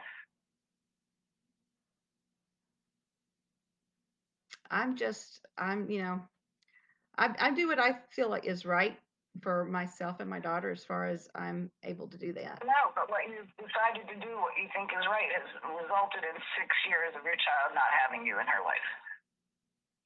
And probably will result in another 6 years of the child not having you in her life. It might, but we'll just have to How see. is that better for the child? How is that better for the child? To keep us in it, you know, she shouldn't be in this. She shouldn't be in this position. She shouldn't be in this either. Either you won't see your mother at all, or your mother has to do everything. You know, she has to be like other people want her to be. I mean, this is so fundamental. It's I just don't understand why you're making excuses for people in court to not comply with the law and precedent. I mean, we're talking about controlling precedent. Yes, we literally disagree on that. I think the court has been ruling correctly in every one of your cases. Well, okay. well, I don't. Well, I don't think she is, and you know, this isn't like me having to have my way because I didn't get my way in my divorce either. But I still came out being, you know, nobody said you have to, you know, they didn't want to micromanage my parenting decisions. They didn't want to micromanage my conversations. They didn't want to tell me you can't say certain words around your daughter that, you know, not that they're profane. No, the judge in that case would not allow your children to spend the night at your house, okay? All right, he gave sole custody to your ex-husband. No, that's not true. We had. Sure he did. It was a woman, and I had there was no restriction on my overnights. My kids had. I think she gave me every weekend and every Wednesday. That's not And the divorce thing. Is there another one? He was the Well, prime. you were married more than once then, correct? We only had one divorce after we had kids. But yeah, he was primary residential parent. I had like every weekend and every Wednesday. So taking the kids to church, and I think that's what it was. But that's not what we, you know, we worked out something between ourselves after that. But yeah, they never said, you know, I was just stressed out and hadn't been in, you know, I'd been in the mental hospital and for depression and I just yeah, I didn't do well in court, and I did the judges. I mean, I could tell that she didn't like my daughter's dad at all, but she also had people in her family that had mental illness. So I think she was concerned. She wasn't sure how. I don't. Yeah, she specifically said that if you went back before her in court over this, she was going to. Yeah, she would have changed it. She would have reconsidered, but we'd worked out something between ourselves that was better than anything that any, you know, it was oh, it's always good if you can work things out between yourselves. But yeah, but no, she never said I had restrictions on my overnight. Because I had I guess it was standard visitation back then, or a little bit better than standard visitation. So it was just it wasn't anything about my um, you know, my house or my words or my discipline or my personal values, or you know, whatever they other people might want to disagree with me on. It was just the judge could tell I was really stressed out, and it wasn't my kids stressing me out; it was my ex-husband stressing me out. But yeah, but there was nothing. She never said I couldn't have over. I had overnights by the court order, with the the weekends and the Wednesday nights. So I'll have to pull it up again. I'm just remembering it off the top of my head. yeah, But yeah. Okay, I gotta go to work. Let me see. Did anybody say anything here? Um, yeah, and I think a lot of this too is when other people think, well, you should do this or you should do that, or I would do this if I were in your opinion or in your position. But the person making the decisions is the person that has to deal with the consequences. And there's a lot of things. You're not the only one. No, your child is also dealing with the consequences. But yeah, she is. But it's my responsibility. Whatever consequences she suffer as a result of my actions, that's on me. That's what I have to. Yeah, that's on me. So if she's It's on you, but it's affecting her more than it is you because she's a child in development. Okay, and if we look at the ACEs tests and everything else, okay, it's having an adverse effect on the child. well, it must not be as bad as I think it is because, um, for them to for all these expert witnesses to come to court and say how badly she's been suffering, and then just a few months later he goes to cut me completely out of her life again, and nobody's concerned about that. Nobody's telling him, well, you really should let her see her mom. They're always making excuses for him. So anyway, yeah, you haven't told me anything. I think a lot of people have taken your position is, um, they think that the only obstacle is, um, I don't understand why they're still saying my home's the obstacle when it's not. And Well, they haven't seen it. hmm? They haven't seen it. All the court can go on the basis of is the last report they had on your house. Okay. Which when it wasn't unsafe or unhealthy. They couldn't say it was unsafe or unhealthy. So inappropriate, not ideal. Inappropriate, very, very, very inappropriate. Very cluttered. Not per se dirty, but very cluttered and not appropriate for raising a child is what they said. But yeah, but it's it's like I said, it's not just my house. If my house was in see, that's the thing is if you think that if I have my house show place condition and have it inspected, do you think that'll be the end of it? No, it won't be. He's No, I just think it's just one obstacle. It's one of the things on the list of things that stand in your way to visitation. Okay, and it's a fairly easy thing. That's why I'm concentrating on the clean house thing. Or the non-cluttered house. I'll tell you what's it's not easy for me to have random strangers thinking they can come into my life and tell me how to arrange my furniture. And I've heard people say you can't have toys in your living room. And I've been on many of those inspections, and that's not the case. It has to be pretty bad. Well, we went to counselor one. I've heard counselors say that. I've heard counselors say that. Yeah. But it's very rarely the only reason. But the thing with Delara's dad is he wants, if Delara is with me, he wants to control, and he's done this. He's done this. He wants to dictate what I can have on the walls of my house. I can't have Bible verses on the walls of my house where Delara will see them. I can't have. Well, that's not what the court based their decision on. Okay, the court doesn't base their decision on his wants. Okay. Well, they had to have something to hang their head on, and in your case, what they had to hang their head on was my junkie basement. Instruction, the psychological evaluation. What else? What were the other things they were requiring from you? I've in-home therapy, And I told her that hearing that he'd already quit, and she says, well, you can file a petition for contempt for him not getting the in-home therapy. How much in-home therapy did you have? The in-home therapy, the home study. Did you have to have in-home therapy also? The person who recommended it wanted him to have in-home therapy and me to have in-home therapy. And I don't want any therapy. I don't need any therapy with my daughter. And I would resist that anyway. Even after not seeing her for 6 years.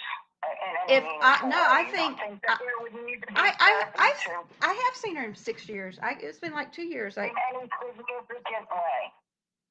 In 6 years. Why would I need therapy?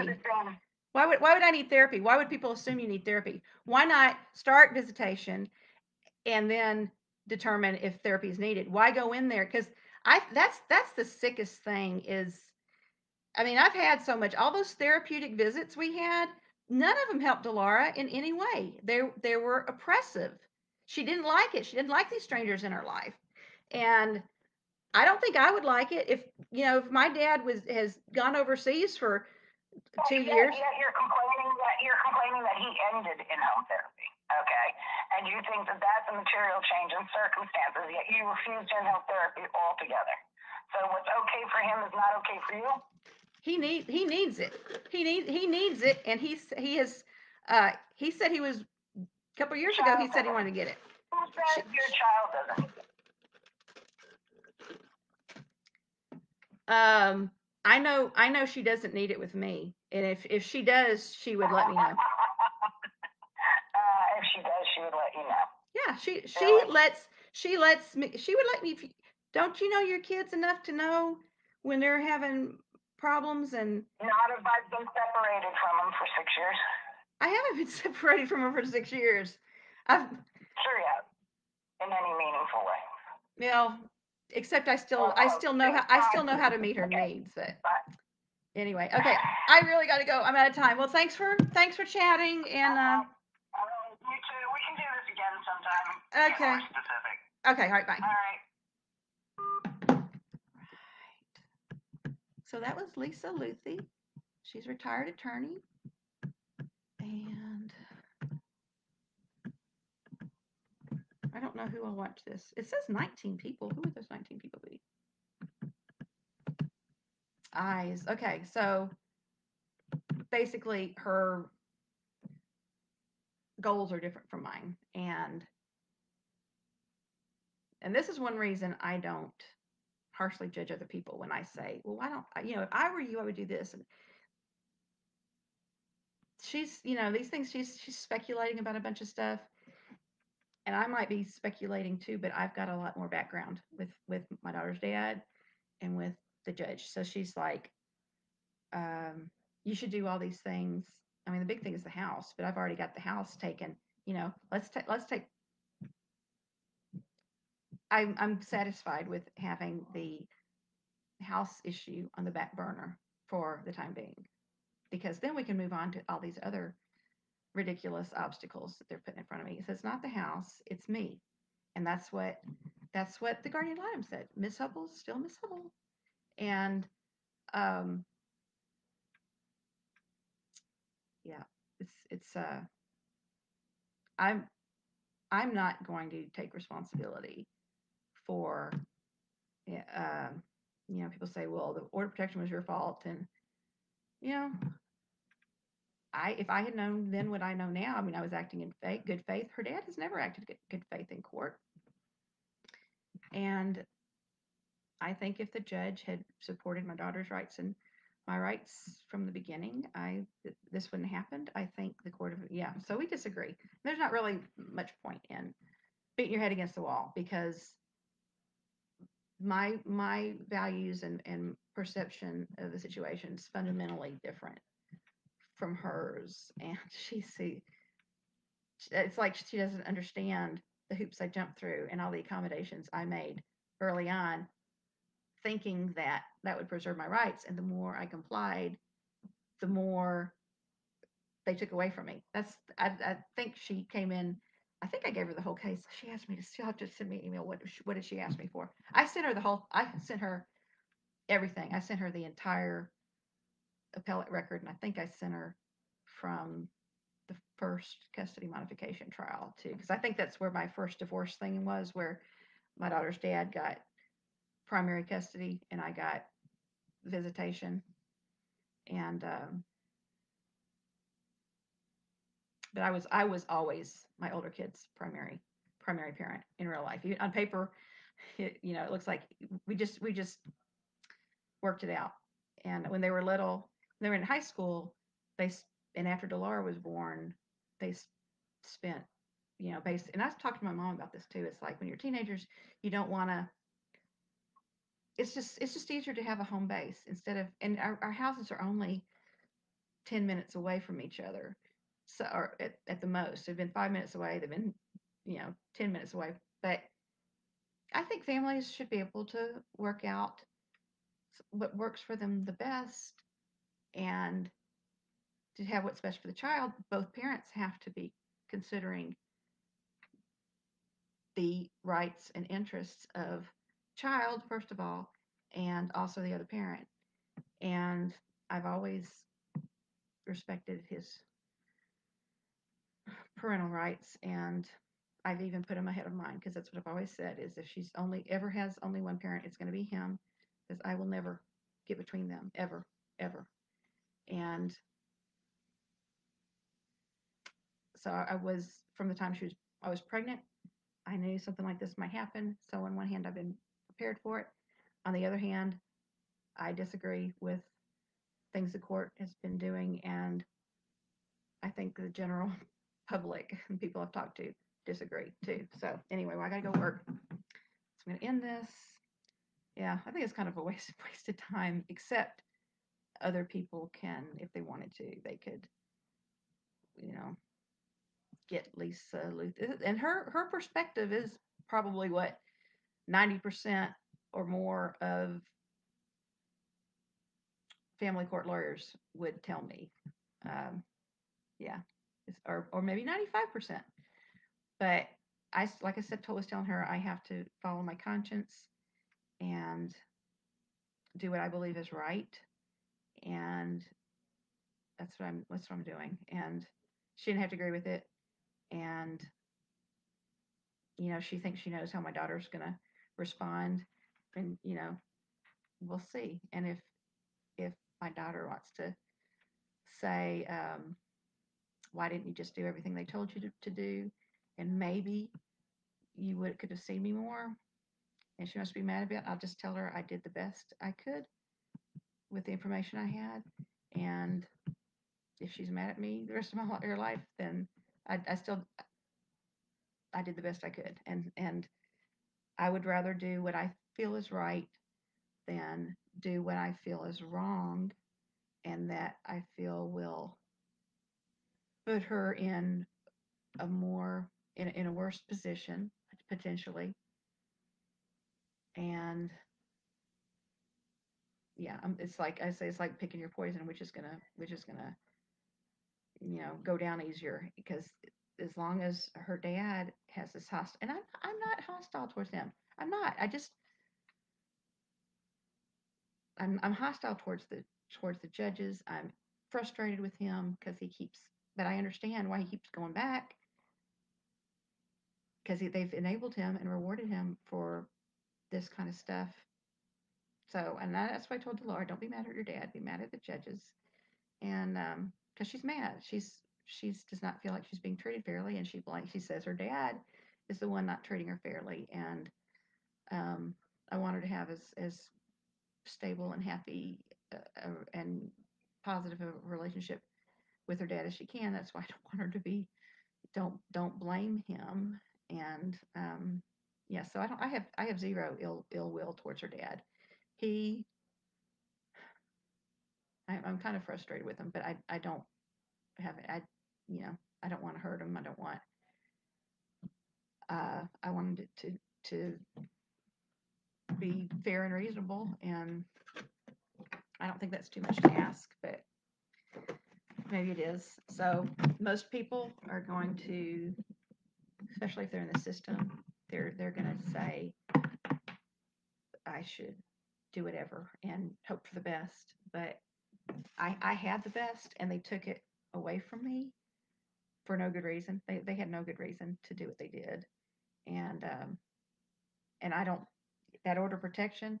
What I did might have justified a. I said I don't care if I don't want to talk to him, and if there's a no contact order between me and him, that suits me just fine, as long as it doesn't interfere with the juvenile court order. But so he got the circumvented the juvenile court order, and I don't know. So I'm gonna quit and go to work and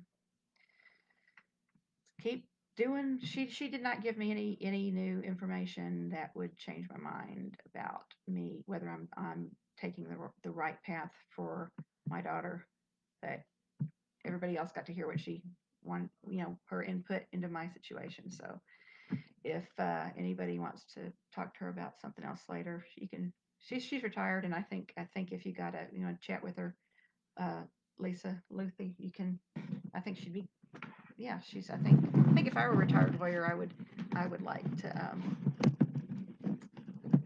talk to people about their situations and give my insight. So that's what she did with me, and I don't know. I don't know if it was. It's kind of stuff I've all heard before that I very strongly, very very strongly disagree with. She didn't give me any new information. I do think my if my daughter needs to come to court and have a list of questions to be asked by the judge at least, and if that'll be my opportunity to get some new information because I need new information, and um, yeah, and then I'll have another, have moving forward. I have some better information about her and her feelings and her preferences that right now I'm just speculating about. So, but I really do think that in this case, I mean, she knows her dad didn't like me, and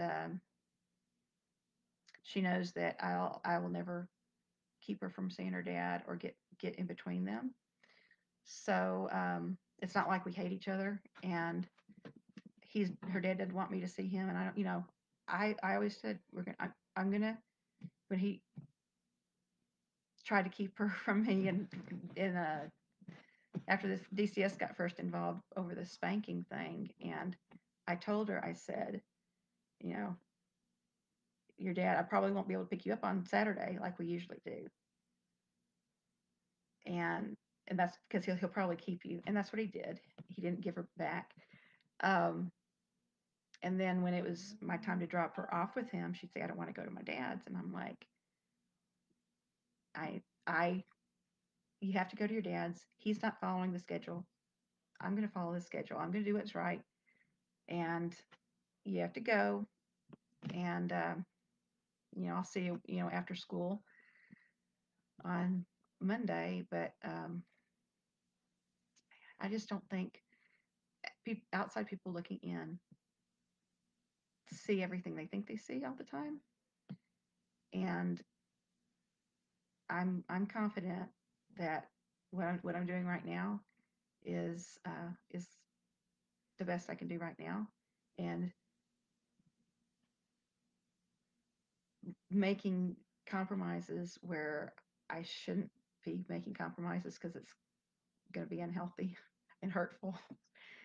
I can't do that because I'm going to be the one dealing with this man, and I can't afford to let somebody. I mean, I'm having it hard enough time just dealing through court, and if I had to deal with him and court at the same time, which is what I think is gonna happen. Um, like if I got any parenting time, I want them to prove me wrong. Prove me wrong. If I um, get my unsupervised 3 hours a week unsupervised parenting time like I'm supposed to get, is he going to complain to the judge like he did with the phone calls, everything I said on the phone?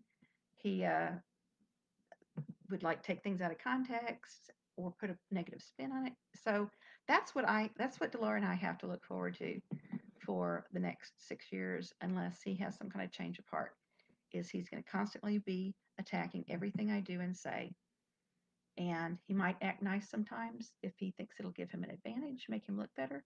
That's it blows my mind that anybody who knows the situation like Lisa does, and she like I said, she has the whole case history.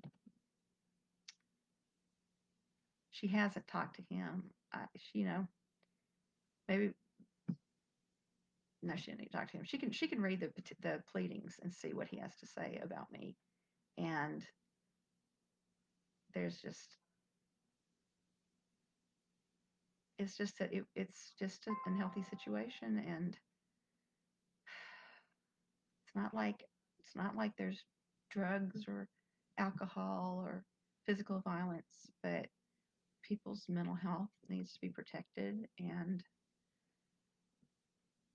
I just don't think if people don't respect my own discretion in parenting her, that will constantly be attacked. Delora and my relationship will constantly be attacked, and I can't. I don't want. It's just that's just going to be too much for me to. I just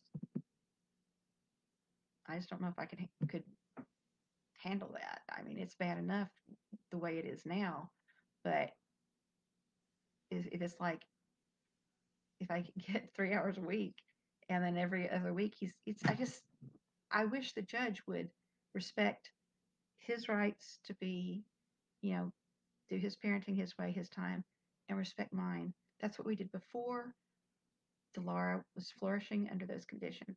Why? Why did they? Um, why did they erase me? Why? Why are they um, complying with his every wish and every request to keep me from meaningful contact with her? Uh, until we and until we get a judge who believes that the rights of the child and the interest of the child are not being supported in this condition, and that there needs to be changes. And the biggest changes is his attitude towards me. It's toxic, and just it's bad. I just don't. If she thinks that um, anything I do, there's nothing I can do. That's basically what he said in mediation. He didn't want me to have any parenting time. There was nothing I could do or say to change his mind. And in court, he would say, well, when she can prove she's mentally stable and won't harm the child. But that's never going to happen in his head. In his head, there's nothing I can do to convince him that um, Delara is better off having meaningful contact with me. He will always be putting up obstacles. He will always be lying about me, as long as it's okay with the judges that he's got this attitude and engages in all this interference. So, will I be disappointed? Yeah, I'll be disappointed. Will I be surprised? Probably not. I don't think I'm going to be any more disappointed than I've been. I'm pretty much used to it now. I don't have high expectations. I don't have expectations for justice, and I do 100% believe that Delara trusts me. She trusts my judgment. She knows I love her so much, more than there's nobody in the world I love more than her or care more about her, and I want to be in good mental health um, when she's an adult, and I have to protect my mental health, and I have to ask for relief from the courts and make my argument. And Lisa Luthi is not the one making the decisions, but she might be right about the outcome, but I'm right. There's not very many things that I felt like I was really wrong at the time with the information I had. Big things, there's not any big things. There's some little things like, oh, I could have handled that better. But as far as my convictions go, this is what I'm doing.